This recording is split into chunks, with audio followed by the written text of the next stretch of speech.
Everyone, my name is Michael Relf. I am one of the associate directors of the Social and Behavioral Sciences core of the Duke Center for AIDS Research. And thank you for joining us today for our Rocket Talk series, where we have a series of 4 lectures about the scientific communication of your research findings. And today we have 2 experts with us who are going to give us insights and new perspectives about communicating our scientific research and findings through the media. Each of our 2 speakers will present for about 20-25 minutes, and at the end of the 2 conversations or presentations, we'll open it up for a general discussion. Today, the 2 of our colleagues from broader Duke University include Michael Penn and Karl Bates. Karl is an expert in writing about science and medicine and has over 30 years of experience, anywhere from writing for newspapers to an R1 research-intensive university. His work in the past and current includes media relations, magazine writing, and online news for all areas of science, engineering, and medicine. And he's conducted several science communication training with hundreds of STEM faculty and trainees. So thank you, Karl, in advance for your expertise and taking time from your schedule. Also joining us is Michael Penn, who is joining us from the Duke Global Health Institute, where he is responsible for the internal and external marketing and communication strategies for DGHI. In that realm, Michael helps to identify the best ways to spread the word about DGHI's mission and impact around the world. Prior to this role, Michael was the Senior Director of Communications and Marketing with the Duke Office of Alumni Affairs. And before coming to Duke in 2011, he was the Director of Communications and Media Relations at the College of Agriculture and Life Sciences at the University of Wisconsin-Madison. And so we're very appreciative to both of our colleagues today for being gracious with their time and sharing with us their perspectives as how we as scientists and clinicians can translate our work into media attention. And so I'll turn it over to our first speaker. That's going to be me, Michael. Perfect. So, yeah, thank you, Michael. Thanks to Jamila and Danny for inviting me, and it's nice to see some familiar faces in the Zoom grid. I'm also really happy to be sharing the virtual stage with my friend Karl Bates, who is one of the most knowledgeable people on campus and beyond campus on science communications. So I'm going to share a few things and get out of the way and let Karl tell you what the real stuff is. So let me share my slides here. You're setting them all up for disappointment. Thank you, Michael.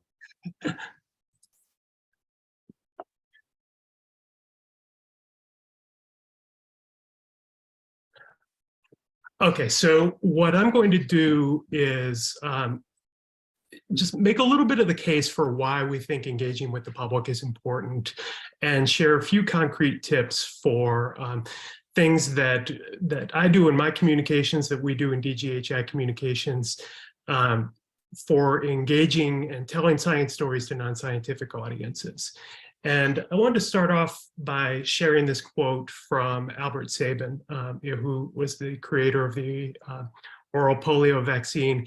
And I actually lifted this from a presentation that Gavin Yamey did a week or so ago at DGHI. And most of you know Gavin. Gavin is really an exemplar of somebody who embraces public outreach and does it very well. And Gavin was sharing this quote, talking about how meaningful it is to his team in terms of going beyond the journal and trying to find ways that their evidence and their research filters into public life and public decision making. And I would say that, this is true really of almost in 11 plus years I've been at Duke. This is true of just about everybody that I've met. I think everybody wants to see their work go beyond journals and help create better health outcomes and better policies and reduce suffering as much as possible. But we know that that doesn't always happen. And there are a lot of reasons why it doesn't always happen. I've listed a few of them here. The cycles of academic publishing can be very different than the cycles of decision making. And so sometimes the evidence that researchers produce shows up after decisions have been made, or sometimes it stays in journals and stays behind subscription walls. And particularly for a lot of our researchers who work in low resource settings, that can be a real problem. But it's also certainly true that sometimes academic research doesn't make it into public decision-making because it conflicts with agendas or pre-existing values that people have, or because it isn't believed or trusted. And I think these last two are problems that become particularly acute during the last couple of years, and things that we really need to be concerned about as an academic community. This is data from a Pew Research Center study that asks people how much trust they have in various institutions to work on the public's behalf and in the public's best interest. And they've been doing this for a number of years, and traditionally scientists and medical scientists have done very well, have a great deal of public trust, and really that's still true today. But I think what's really concerning is what you see on these graphs that's happened in the last 2 years. And you can see from April 2020 to December 2021, you have a 10 or 11 point drop in terms of the number of people saying that they have a high degree of confidence that scientists are working in the public interest. And I think we all know that this has very little to do with scientists, and it has a lot to do with a very insidious and deliberate attempt to undermine science for political gain and political agendas. But nonetheless, it's having an effect. And I think it's really a challenge to us as an academic community to figure out what to do about this. And I think one of the things that's particularly concerning is that when you dig into this a little bit, you see that some of the people who are losing trust in science are not necessarily more poorly educated or less well-informed than others. They have access to the facts, and in many cases, they're aware of the facts. They're just choosing not to accept those facts. They're rejecting those facts because they come into conflict with other worldviews, other opinions that they have. And I think it's really important for us as an academic community to think about what we do about that. And I think that one of the realities is that the old way of thinking that if we do good science, that good science will bubble to the top and will make its way into public dialogues really just isn't acceptable anymore.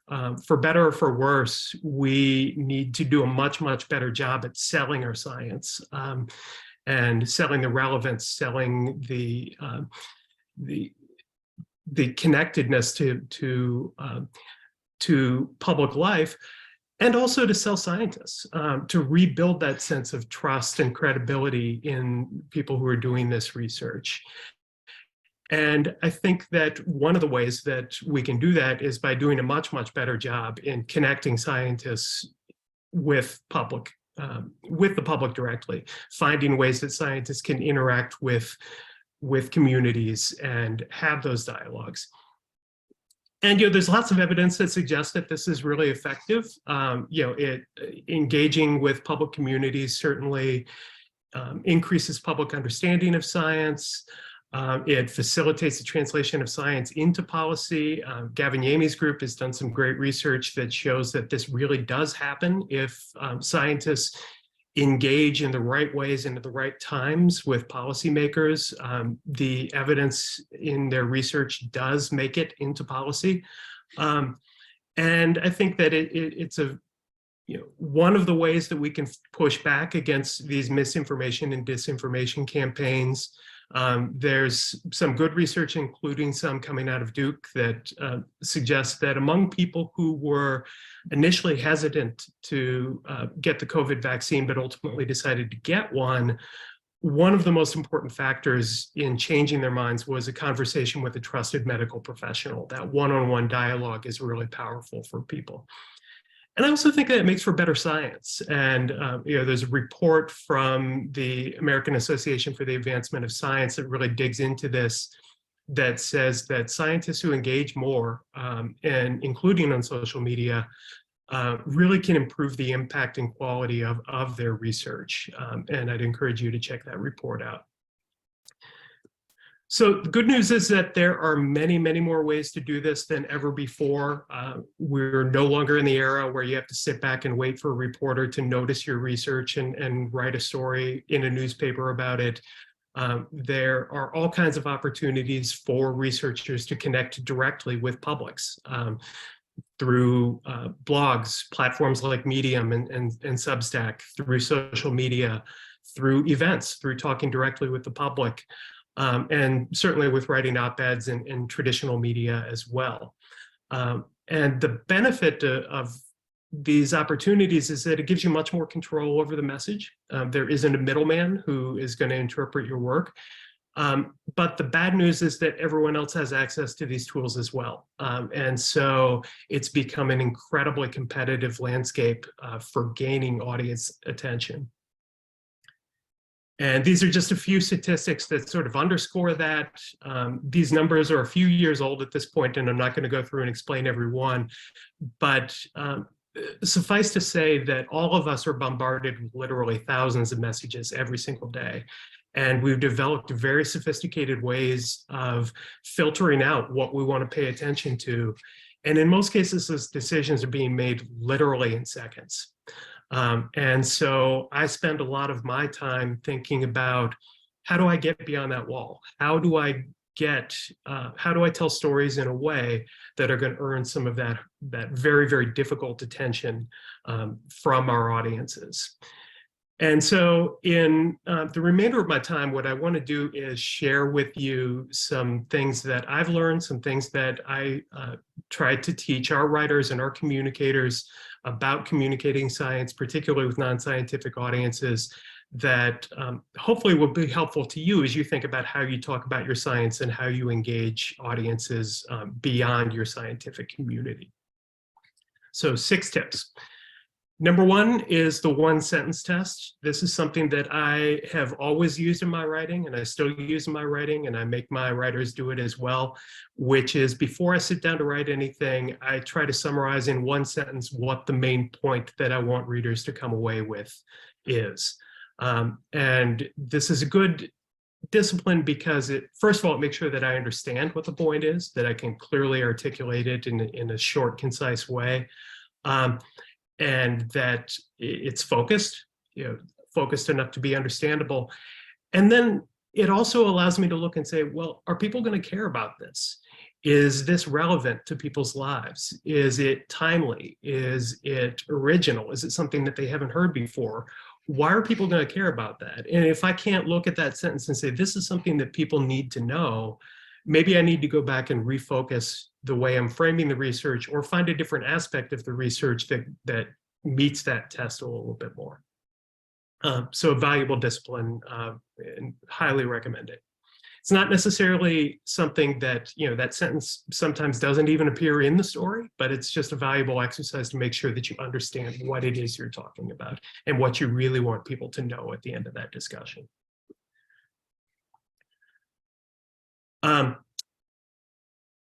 Number 2 is to write like you speak. I think that most researchers are naturally pretty good communicators. You teach, you give presentations, you write grant proposals, you know how to do this. But the habits of academic publishing can be hard to break. And I think, when I'm working with a researcher on an op-ed or on another piece, one of the things that I'm often saying at the very beginning is get out of the academic voice. You've got to put that aside. You've got to talk about your research in the way that you would talk to a neighbor or a friend or a parent or a kid. And that means using active verbs, using short sentences, avoiding jargon, avoiding things that people are not going to understand, and trying to find ways to make that as plain and clear to people as possible. Number 3, open strong. Those numbers that I showed a few minutes ago, the takeaway there is, again, that you really have to grab people's attention right from the get-go. You have a very, very short window of opportunity to get people interested in what it is you have to talk about. And so your first few paragraphs, your first sentence even, have to be really attention grabbing. And there are a number of different ways to do that. Could be a really good statistic. It could be a great anecdote or a great example that really shows the impact of your research. Could be something counterintuitive, could be something that surprises readers. But the point is that you really have to think about how are you going to get them to stop from moving on to the next email, stop from moving on to the next thing that they have to entertain themselves with, and pay attention to what you have to say. If you wait and put the good stuff down in the middle of your article, a lot of people will never make it there. Number 4 is to make findings relatable, and this is really about how we report about data. And I think Karl is going to dig into this a little bit more, so I'm not going to say a lot here, but I will share one story, which is that a number of years ago, I was writing a story where I had to cite a statistic about the annual harvest of corn in the United States. And I was going back to my notes because I couldn't remember if the number of bushels of corn harvested in the United States was measured in millions or billions. And I stopped for a second and I thought, wait, if I don't know if it's this number or a number that is 1,000 times that number, that's not going to be a very meaningful number for me to include in the story. It's just too large of a number for people to really understand the scale of that. And so that was a lesson for me that I've tried to carry forward in my writing, ever since, to find ways to boil statistics down to human scale so that it's easier for people to relate to them. And it's not just statistics too. This is why you often see stories about medical advances starting with a patient, because it just allows a little bit easier way of people to enter that story and to begin to see those stories through other people's eyes, much more relatable. That also brings up a point about emotion, which is that we really do need to be cognizant of the impact that emotion can have in science stories. People make decisions as much with emotion as they do with rationality or logic. And particularly the conviction with which they hold their beliefs has a lot to do with the emotional attachment that they have to those beliefs. And so I'm not suggesting that every science communication we do needs to be a tearjerker or have a strong romantic lead, but I do think it's important to think about letting some of that emotional appeal into the way that you talk about your research. Because if you do that, you invite people to connect with it a little bit more deeply, to care about it a little bit more deeply, and hopefully they have a little bit stronger conviction to the evidence that you're sharing. Number 5, show, don't tell. This is really all about the power of images and good imagery. Photos are extremely important, especially with our visual social media channels, Instagram. It's very, very important if we have a good photo or a good video that we can show. And it's important to realize that, this is a photo that tells the story, that invites people in to understand something about your research. So it's not necessarily a picture of you and your team. It's something that helps them understand something about the research that you're doing. Charts, graphics, maps, those all can be very effective, but again, it's probably not the one that you're submitting to the journal, because that's probably going to have a little bit too much information on it, be a little bit too complex, but it's worth the time to think about if you've got a chart that really shows an important trend and powerfully demonstrates that. It's worth the time to think about, can you simplify that? Can you add some color? Can you make it a little bit more consumable for a non-scientific audience so that that can be part of your presentation? And again, even if you don't have good photos or graphics, you can still create imagery in the way that you talk about your science by just being descriptive. Describe the places that you do your research. Describe the contexts in which you do your research. Allow people to visualize it in their minds and put themselves there. It will do wonders for the attachment that they come out of that with and the understanding that they come out of that with. And the 6th tip is to make it personal. This, again, is probably something that you've been told not to do, and there are good reasons for that. Obviously, we need to make sure that science is being done in an unbiased way, and we aren't letting personal biases influence our science. But remember that a big part of what we're seeing right now is a loss of trust and a loss of credibility. And I think that humanizing science can help us take a step forward back toward regaining some of that trust. And the other thing is that science is a human endeavor. It has natural ups and downs and struggles and setbacks. And I think that using some of those elements when we tell stories about science allows people not only to appreciate how difficult science can be and how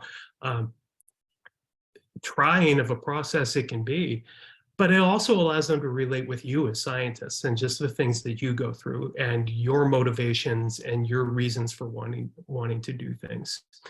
The caution here is that you do need to be careful about not stepping over into political advocacy. Obviously, everybody is entitled to political opinions. The university doesn't preclude you from having those, but injecting political opinions into stories about science, as we've all seen over the past couple of years, goes to a place of polarization very, very quickly and leads to a lot of counterproductive discussions. I try to tell people to be advocates for what their study says, be advocates for science, be advocates for the evidence, but don't be advocates for causes or political candidates.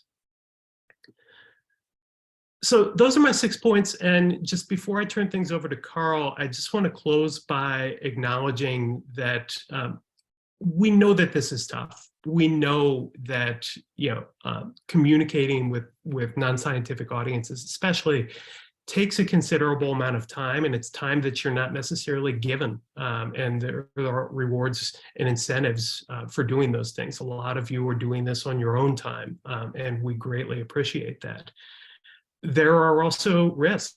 When you put your work out there, there are risks that somebody will take that and misinterpret it or misunderstand it or exaggerate it or use it to ends that you're not entirely comfortable with. And we get that. And certainly engaging with publics increases the likelihood that you may get pushback from people who just really have no interest in learning and really have no interest in having a dialogue, but want to dispute a political point. That can be incredibly uncomfortable. And we always encourage people to not engage with people if they aren't actually looking for dialogue. Those are all hard things to do. People like me, people like Karl, are employed to try to make that process a little bit easier, to try to help you and try to minimize those risks. But I still think, given all that the rewards far outweigh the risks. I think it's definitely worth it to take a step out and try to engage and try to extend that impact and ensure that the good work that you're doing doesn't stay on the shelf. So with that, I will turn it over to Karl, and I will stay around and be happy to take questions.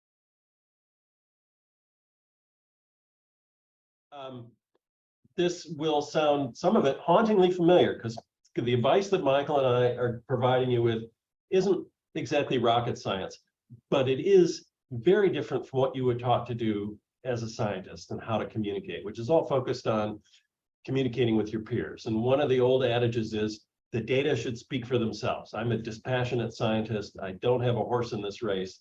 The data are going to tell my story. Well, when it comes to the general public, or frankly, anybody who's not a specialist in your particular field of research, the data don't speak for themselves. They need your help interpreting, providing context, telling us what the heck those weird legends on the graph even mean. This is some sort of genetic study. I can't tell you what it means. It means a lot to the people in that field, but for the rest of us, the data do not speak for themselves. They need you to speak for them. So let me ask you by comment or just opening up your mic and yelling when we say, hey, reach out, communicate to the public, talk to a reporter.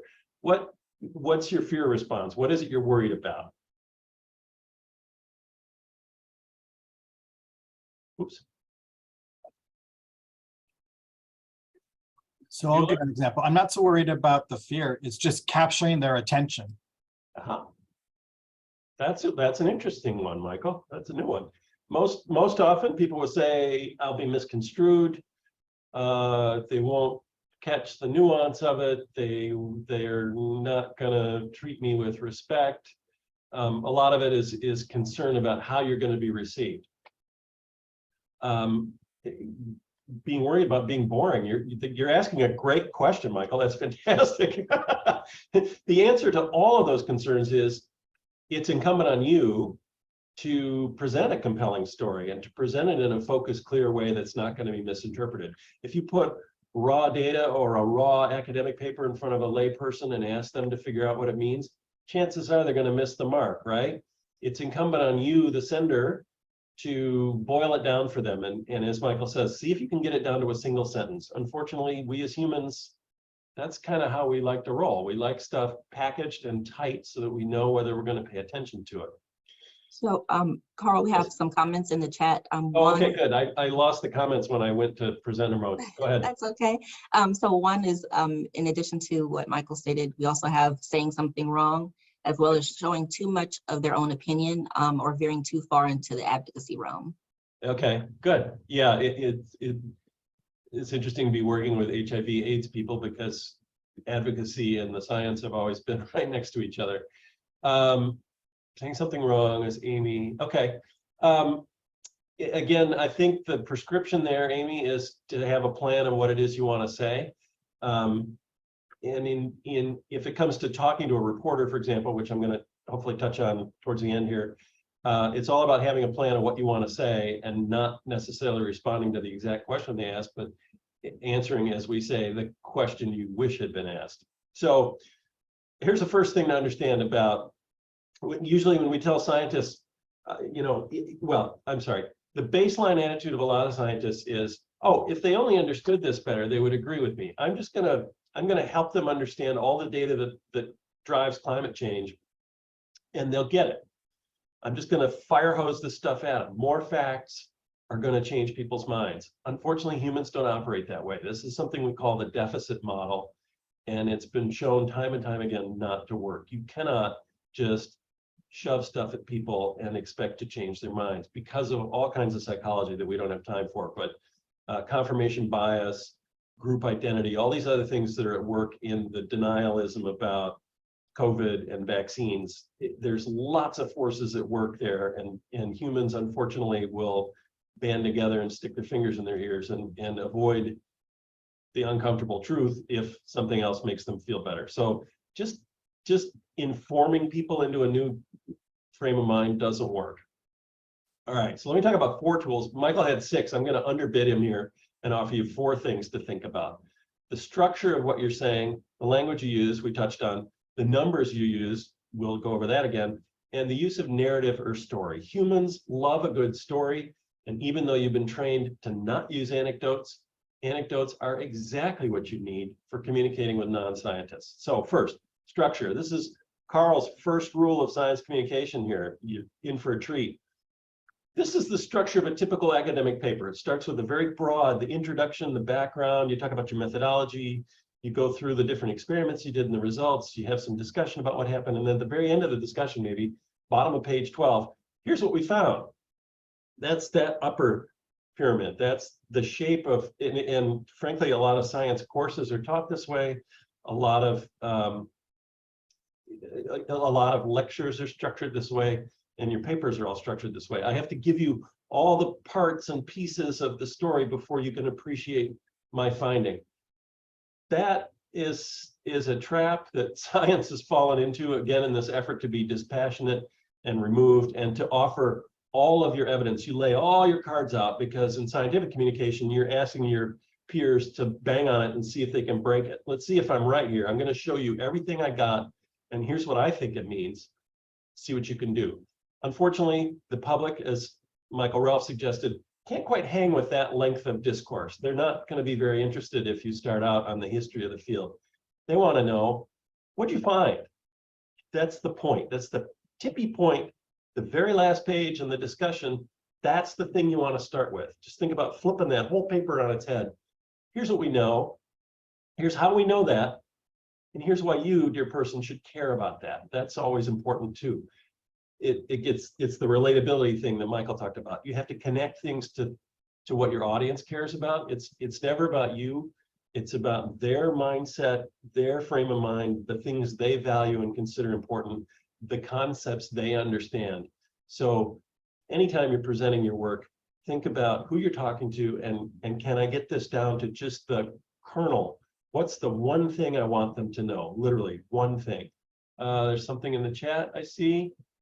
Showing too much of my own opinion. I have to hop off. Oh, sorry. Thanks for joining us, Eva. Okay.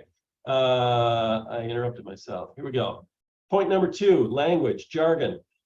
Here's the problem. If I say to you, don't use jargon, you may not understand that you're using it all the time with your peers. It's just kind of a fundamental thing about human discourse that we develop our own vocabulary for what we're working on. You know, bowlers have a bunch of words for the way the ball moves, and horse dressage people have a bunch of obscure terms for the parts of the horse and the parts of the tack and all of that. Everything we do as humans, we make nouns for it and we make labels for it. Science is no exception. Every field has its own set of words. It's part of what I love about writing about science. It's vocabulary rich. But the more specific and the more powerful your vocabulary is, the fewer people can hang with it. You're talking to a virologist, you're talking in terms of virology and the concepts that you know there. Somebody else who's not from that background has no idea what you're talking about. So what you're looking for in language is what's the language more people would use? Again, it's about thinking about your audience and where they are. It's never about you, the sender. And if you're not sure whether something's jargon or not, ask somebody from a different field. It's really easy to lose sight of things you take for granted every day. And I can go into this in much greater depth if we had a little more time. Jargon, by the way, doesn't have to be those precise, powerful terms of science. It can also just be deeply stacked passive voice baloney, as in we're field testing a transformative sanitation technology. They're making a new kind of toilet, okay? Yes, it's transformative sanitation technology, but that's not how you would describe it to somebody. You'd say, we're making a new kind of toilet. This sort of grantees that we slide into. All right, numbers. They're the coin of the realm, right? You guys have to have numbers. You have to have precision. You have to have p-values. You have to have your error bars in there. Again, for your peers to evaluate whether your data is any good, whether there are any holes in it, more numbers are always better. The reviewer is going to ask you to put even more numbers in there, but that doesn't work with everybody else. Most people are numbers averse. In fact, there are a lot of studies about how people read a body of text. And essentially, anytime they encounter a number, particularly a weird looking one with decimals and exponents and stuff, they're out, they're gone, they're done reading. So numbers, conversely, numbers are super powerful. If I tell you somebody dies of malaria every 6 seconds, that gives you a really powerful number, a sense of how frequent the thing is, how big a problem it is. So I would encourage you to use your numbers sparingly and to pick only the biggest, most important measures and to leave all the other numerical detail out. This is true whether you're speaking or writing. Go easy on the numbers. Just remember that every time people see a number, they're going to fall out. And you can do a couple of tricks to turn numbers into words. Instead of 47.65%, just say it's about half. That's a word, but it's also a concept that a toddler would understand, right? They haven't had decimals yet. They don't know what 47.65 is. If you say it's about half, boom, everybody gets it. Again, this is the every 6 seconds trick. Instead of presenting to me the aggregate number per month or per year, which is probably a number I can't even get my head around, you reduce it to this time thing. I know what 3 seconds is like. The classic is you say, 1 in 10 Americans suffers from this. Is way different from saying 32 million Americans suffer. I don't know what 32 million looks like. I can't get my mind around it, but I sure as heck can look around on the Zoom and say, oh, there's 3 of us here. Great. So think about making numbers relatable and tangible. Use a metaphor, perhaps. That your heart is the size of your fist is a classic one, instead of saying it's 900 grams or whatever. All right, number 4, story. I also lost my clock when I went to, we're doing great. Story. Humans love narrative. They love it. Narrative is a style of transmitting information that predates written language. We've had stories since forever. Stories were how we told each other our origin, described all the plants in our environment. talked about what the animals do for us. You know, everything we know was sort of wrapped up in a story. Homer's Odyssey, the holy books. Every holy book is a series of little stories with good guys and bad guys and journeys and conflicts. Instead of just a list of rules from God, it's a bunch of little stories. People love stories. They love narrative. And again, you've been trained as a scientist. Oh, I can't use anecdotes. I can't tell a story. I have to just stick to the data and be as dispassionate as possible. That's off-putting to everybody else. The public can't relate to that. They're not going to sit through the long preamble. They're not interested in that. They want to have a character. They want to have an action. So for example, instead of presenting the aggregate data about an infectious outbreak, maybe you talk about one patient, put a human face on it, tell an anecdotal story about the experience that one person had. That's what we relate to. It taps into the emotional response that Michael was encouraging. It puts a human face on the numbers and makes them so much more relatable. Most people don't deal with raw statistical data, and they don't want to. They don't like it. Metaphors and analogies. You can think of clever ways to describe what you're doing in everyday terms. It's a much easier way to connect with people. You can't put a pure abstraction in front of somebody and expect them to understand what you're talking about. You need to connect it to something they know. So we talk about the macrophage is, you know, not a highly motile cell that engulfs blah, blah, blah, blah. The macrophage is like the street sweeper. It drives around and picks up the trash, right? Metaphors like that help people connect with what you're doing. And yes, they're less precise than scientific speech, but Karl's second rule of science communication, the less precise you are, the bigger your audience is. That super focused, jargony, numbers-backed precision that you use with your peers limits your audience to your peers. But if you can just zoom out a little bit and go, say, about half instead of 47.65, suddenly you have a lot more people following what you're talking about and finding it interesting. Again, to echo Michael, make it personal, share your passion, talk about why you do this work, why you were upset about that particular case, just anything that puts you as a scientist into the story. Again, you're taught not to do that, but Michael and I are encouraging you to do just the opposite. Put yourself into the story.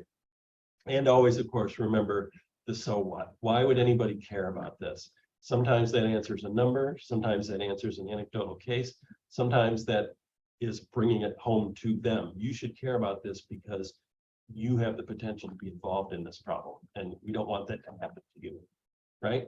Bang, they're going to hear that. All right, engagement, engage. Think about offering your paper to your communicator for a press release. Think about talking to the media when they're calling during World AIDS Month or whatever, and they want an expert. Take that call, talk to them. Michael and I can help you get your message right so that you don't say the wrong thing. Take a public speaking opportunity. Some club asks you to speak, say, heck yeah, it's a great opportunity. Engage with social media. You can just watch it. You don't have to be in the awful cesspool that social media represents, but it's really helpful to follow what people are talking about. Again, if you're in HIV/AIDS in particular, what's the conversation? What are people saying about PrEP drugs? Why are there issues around that? Go out, you have an unprecedented ability to actually tap into the zeitgeist and see what people are thinking and talking about. It used to be really hard to do. Now it's just a matter of being on social media and share with others. You're waiting for your state inspection at the muffler shop, chat up the person next to you, find out what they do, and then tell them what you do. I'm a scientist at Duke. Really? What do you study? I study HIV/AIDS. Wow, that's still going on, isn't it? Yeah, you bet. And here's why. Start a conversation with people. Engage. Part of the difficulty we're having in communicating with the public and the perception of who scientists are has to do with this sort of off-putting shell that we've got. The culture has changed a lot in the 30 years I've been working with scientists, but it's still the case that a lot of scientists don't want to engage with people who might misunderstand them or, you know, aren't as educated or aren't university professors. Those are exactly the folks you have to talk to, and they have to know that you are their neighbor, you value your kids, you're worried about democracy, all of that stuff. Be a person and talk to people about the work you do and sort of evangelize one-on-one every chance you get to talk about what science is and why it's important. The neighborhood block party, whatever, any chance you get. Okay, and then finally, it's okay to ask for help. Every unit that you all have as your primary appointment, I guarantee you has a communicator, somebody like me. Kelly Wright is here today from DHVI. She's the communicator for those folks. Nursing has people. Global Health has Michael. I work in the central news office for the whole university, but if you can't find anybody else, come to me, Karl.Bates. Our job is to help share your research with the public. That's what we're paid to do.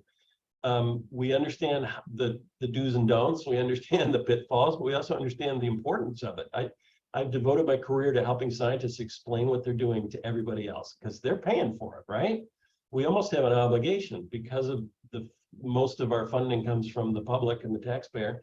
We have an obligation to talk to people. We really should do more of it and do it better. And then should you be approached to do that public speaking gig or to be on Anderson Cooper, whatever the gig is, we're also available to help you plan and rehearse so that you know what marks you want to hit. These are the 3 things I want everybody to know about my work. Okay, we're going to practice those a couple times. I can do a hostile interview if you're going to be with some meanie on NBC or something. Whatever it is you need, we're here to help you communicate. That's what we do for a living. So please ask for help. There are literally hundreds of communicators on this campus, and about a third of them are engaged with research units. So somewhere on this campus, there's somebody who can help you. And it may behoove you to just, figure out who that person is and have them for a cup of coffee and find out what they do and how you can work with them and how you can help them. It's incumbent on the scientific community to fight back at this point. And it's not an aggressive combative fight. It's just pushing against the tide of anti-scientism and people forming their own realities. You actually have the data, you actually have the background, you're actually an expert. There is still such a thing, and there's such a thing as truth. But if you don't speak up, it'll get lost. So that's my call to action, my cri de coeur. All right, that's it for my slides. What did we miss? Thank you, Karl. So we did have one question in the comments, and Okay. it's perfect timing because we're going to slide right into a Q&A session. But just to kick off, so we have a question from Dr. Villardaga Vieira, Yep. and their question is how getting to the point matches with telling a story. A research paper story in a way, a research paper is a story in a way, and that they understand it's a different kind of story, but it takes time to tell a story, and you don't start with what happens at the end. Roger, I have to push back. Why wouldn't you start with the end of the paper? We discovered that this drug helps T cells fight HIV. Instead of all the preamble about what T cells are and what the problems have been with all of that, why not start with a finding? Why wouldn't you want to do that, Roger? I mean, I guess a lot of the titles of papers now start with the results of the trial, positive results of this or that. In the abstract, you get a sense of what's going on. Yeah. But it's a little bit like you said, you kind of engage, you kind of tell a story, you create analogies, but it takes time to do that. And in some formats like social media, I'm not sure how much you can do storytelling. Yeah, right. And maybe you can do it, but you know what I mean? Like that's one piece I struggle with social media. Yeah. I think instead of thinking of storytelling as I need to construct a narrative with rising action and a climax and a denouement, just think of it as characters in action. Maybe you're in a race, like another group is asking the same question you are, can we get our paper out? That's a really compelling story to the public. Or I study this because my brother died of AIDS in the late 80s. That made me an HIV researcher. That's a storytelling element that will just totally latch onto your audience. They'll want to hear what you have to say because you've made it personal and you've made it a narrative thing. As opposed to, I trained here, I postdoc there, that's not the stuff they want to hear. They want to hear, who are you as a person? What drives you? Why is this your question? Why do you care about it? And another way to think about this strong opening thing is to think about TED Talks. If you've watched any of them, TED speakers are actually pretty well coached and educated. It's no accident that they do as well as they do. And one of the things they'll very typically do is stride out onto the stage confidently and make this really bold statement. We have discovered that the sky is blue. And okay, now I want to hear you justify what you've said, as opposed to, again, starting with all the chemistry and the spectra and blah, blah, blah, and page 12, the sky is blue. That it's just, I don't know how science got into this trap, but it's a really ritualized style of communication that is kind of antithetical to communicating with everybody else. Most everybody else wants to know, what's your finding? What do you know? Why am I talking to you? And you alluded to the headlines of papers. They're getting better for that very reason. The headline is telling you whether you want to read this paper or not. Oh, it's about biomaterials. I don't care. Oh, it's about HIV. Oh, okay. And now I'm going to read the abstract. So don't hide your stuff under a basket. Abstracts are a whole nother problem. If I tell a scientist you only have 150 words to tell your story, of course they're going to go for the jargon, because those are the powerful words where they can imply a huge concept, retrotransposon, a one word that tells the story of multiple people's careers trying to figure it out. I drop that one word and everybody in my field knows exactly what that means. So there's one of my 150 words. I got 149 left. But that, if I tell you you only have 150 words of plain language, you got to go just the other way and think about, okay, what's the simplest, most focused single sentence kind of thing I can say about this? That goes back to Michael's one sentence rule, or my tip of the little pyramid. You'll notice also in my model, the little pyramid is much smaller. I hate to break it to you guys, nobody cares as much about your science as you do. And nobody is compelled to be interested in what you're doing. To Michael's point about being boring. And Karl, I just wanted to add on one thing. Sure, please do. To Roger's question, and I completely agree with the point that you're making, which is that it's about engaging people, and sometimes the results are the most powerful way to bring people into the story. Sometimes it's a story, sometimes it's a detail, sometimes it's something surprising. I think the important thing to keep in the back of your mind is that when you're engaging with a public audience, none of them are assigned to listen to you. They can bolt at any moment. And so you have to be thinking, I may not have 4 paragraphs to finish this story. So if I want them to stay to paragraph 5, where I'm going to give the payoff for the story, I've got to give them something worth sticking around for. So I've got to allude to it. I've got to, plant things in those first 4 paragraphs that are going to keep them around. Yeah. Excellent. So thank you so much for your answer. If I may, I have a kind of a larger question. I was very interested in this seminar, especially, because I struggle communicating things, especially using social media. That's an area that I struggle, but I struggle especially because it's such a distracting, it disrupts my own work, and I don't know how to engage with social media without being drawn by so many things that make me a less effective scientist. Because sometimes academic Twitter, I learn a lot of useful things, but it pulls me in so many directions that it affects. I cannot communicate in a way that if I engage, I'm engaging too much. Yeah. And if I don't engage enough, I don't get enough traction, or it doesn't make much of a difference, So I wonder if you have some comment about that, because I understand the value. I totally understand the value of communicating and making our work out, putting it out in a meaningful way, but I don't know exactly how to make it work, myself. So I wonder if I have some thoughts about that. Karl and Michael, before you answer, I want to add on to his question. And Amy Corneli a moment ago typed in that, and I'm going to take us out to kind of 30,000 feet, that the Center for AIDS Research is funded by NIH to build the body of science. And at Duke, we have folks like Roger and many across the screen that are in unique departments and disciplines, and there's many different tactical strategies.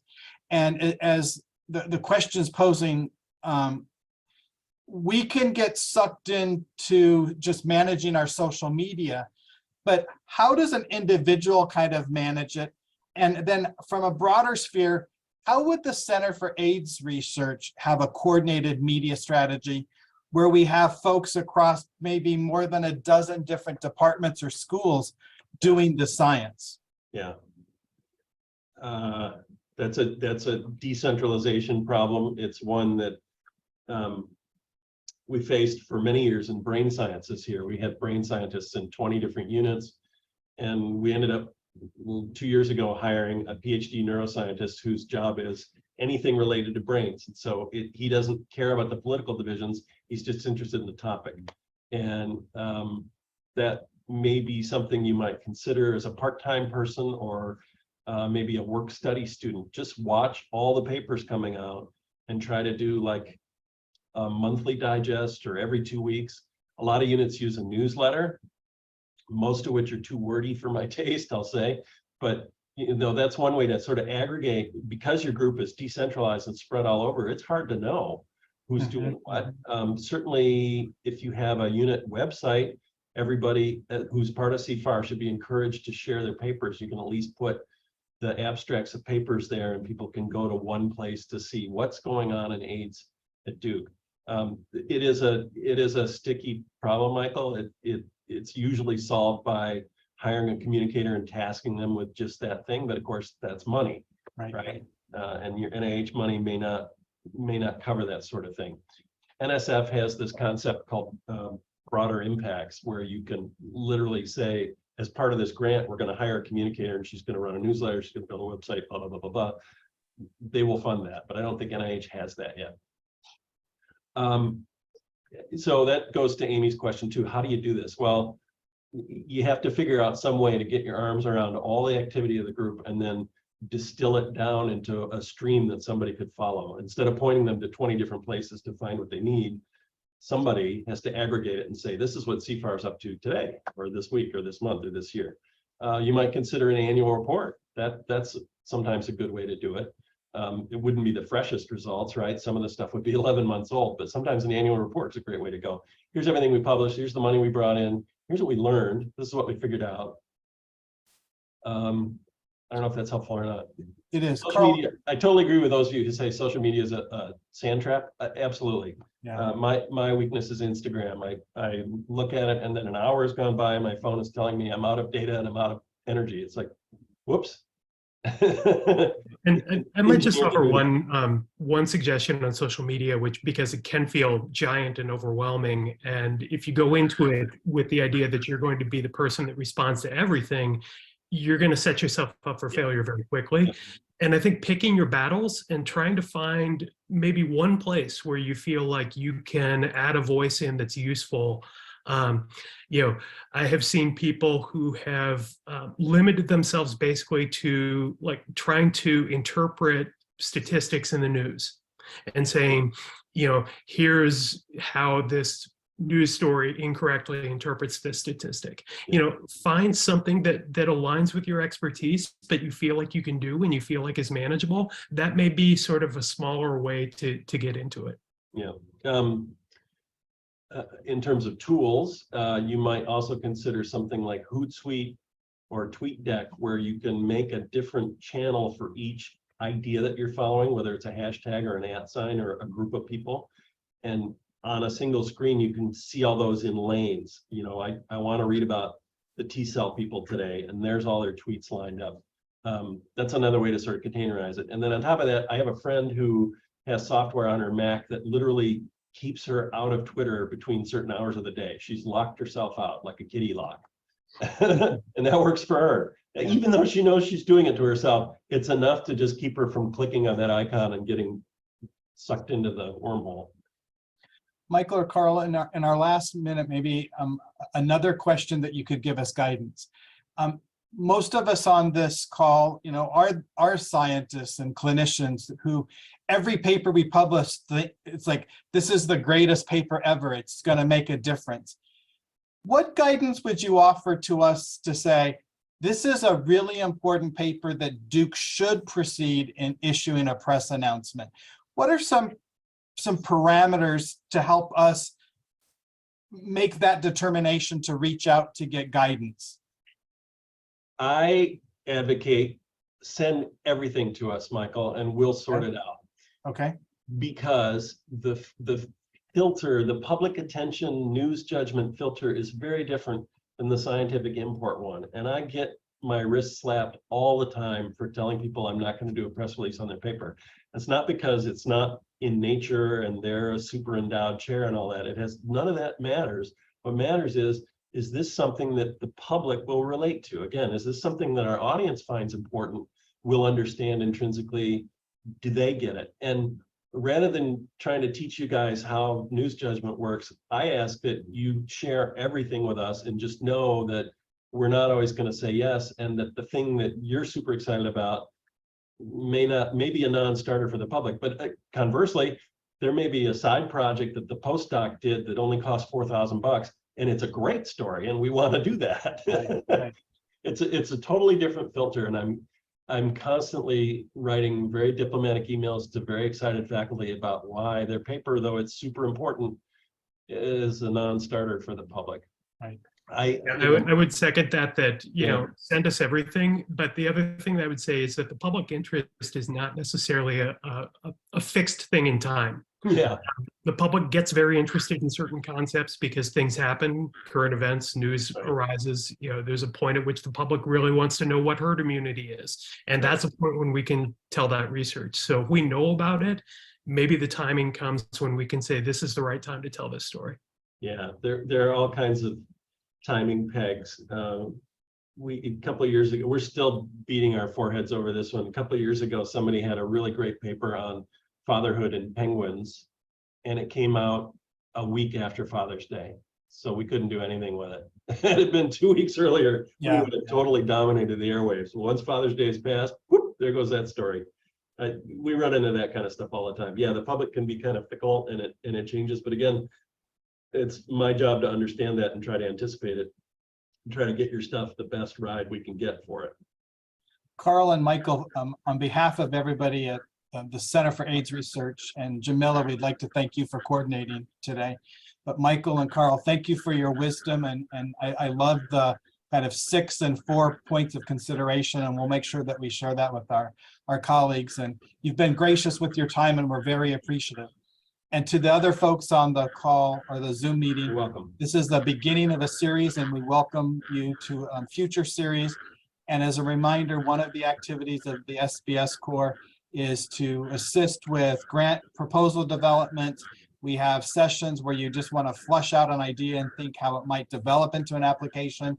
We also do manuscript and grant review pre-submission. And so please remember to use the SBS Corps and other core activities and the broader resources of Duke University, which Karl and Michael have so nicely shared. Feel free to reach out. I'm free. I work for Duke anytime. Thank you. Everybody have a great afternoon. Be well. Thanks, everyone. Thanks to Danny as well. See y'all. Bye-bye. Cheers. Thank you.